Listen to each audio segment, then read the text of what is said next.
सर्वमंगलमांगल्ये शिवे सर्वार्थ साधिके शरण्ये त्र्यंबिके गौरी नारायणी नमोस्तुते। बोलो संतोषी माता की जय हो, शुक्र भगवान की जय हो। आज हरतालिका तीज है। हरतालिका तीज भाद्रपद शुक्ला तृतीया को व्रत किया जाता है। इसका सुहागिन स्त्रियां इस दिन शंकर पार्वती की बालू की मूर्ति बनाकर पूजा करती है।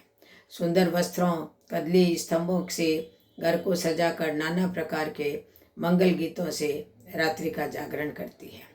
इस दिन व्रत रखने वाली स्त्रियां स्नान करके नए कपड़े पहने, थाली में पूजा की सामग्री रखकर शिवजी और पार्वती जी की पूजा करके प्रसाद चढ़ाएं। कहानी सुनने के बाद शिवजी और पार्वती जी को धोती अंगोछा चढ़ाएं, फिर आरती उतारें। पार्वती के लिए एक सुहाग पिटारी व 13 मिठाइयाँ चढ़ाएं। फिर ब्राह्मण को धोती और अंगोछा दान में दें और सुहाग पिटारी किसी ब्राह्मणी को देवें।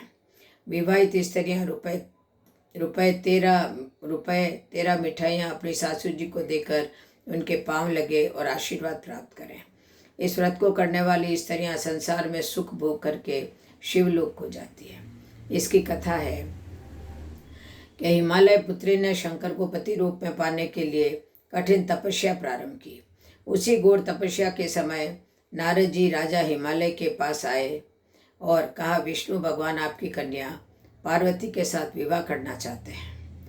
नारद की बात को हिमालय ने स्वीकार कर लिया।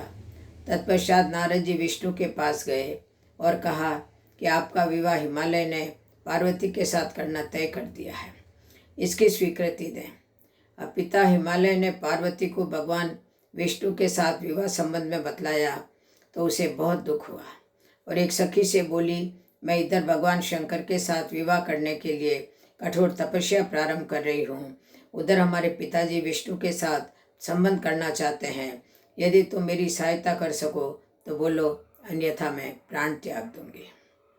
सखी ने सांत्वना देते हुए कहा कि मैं तुम्हें ऐसे वन में ले चलूंगी कि तुम्हारे पिता को पता न चलेगा। इस प्रकार पार्वती सखी के साथ घने जंगल में चली गई। इधर पिता हिमालय को घर में इधर उधर खोजने पर जब पार्वती को न पाया तो बहुत दुखी हुए। वचन भंग की चिंता ने उन्हें मूर्छित कर दिया। तब सभी लोग पार्वती की खोज में लग गए। उधर सखी सहित पार्वती एक गुफा में शंकर के नाम पर तपस्या करने लगी। भाद्रपद शुक्ला तृतीया को उपवास रखकर पार्वती ने शिवलिंग स्थापित करके पूजन तथा रात्रि जागरण किया। पार्वती के इस कठिन तप से शंकर भगवान को आना पड़ा तथा पार्वती की मांग तथा इच्छा के अनुसार उसे अर्धांगिनी रूप में स्वीकार करना पड़ा। तत्पश्चात शंकर तुरंत कैलाश पर्वत पर चले गए। प्रातः बेला में जब पार्वती पूजन सामग्री नदी में छोड़ रही थी कि हिमालय राजा उस स्थान पर पहुंच गए। वे पार्वती को देखकर रोते हुए पूछने लगे, बेटी तुम यहाँ कैसे आ गई? तब पार्वती ने विवाह वाली प्रतिज्ञा सुना दी। पार्वती की इच्छा पूर्ति करने हेतु उन्होंने शास्त्र विधि से पार्वती का विवाह शिव से कर दिया। सखी द्वारा हरि जाने पर इसका नाम हरितालिका पड़ गया। जो स्त्री इस व्रत को परम श्रद्धा से करेगी उसे पार्वती के समान ही अचल सुहाग मिलेगा। बोलो शिवजी और पार्वती जी की जय हो। जय जय श्री राधे, जय जय श्री कृष्ण, जय जय श्री राधे, जय जय श्री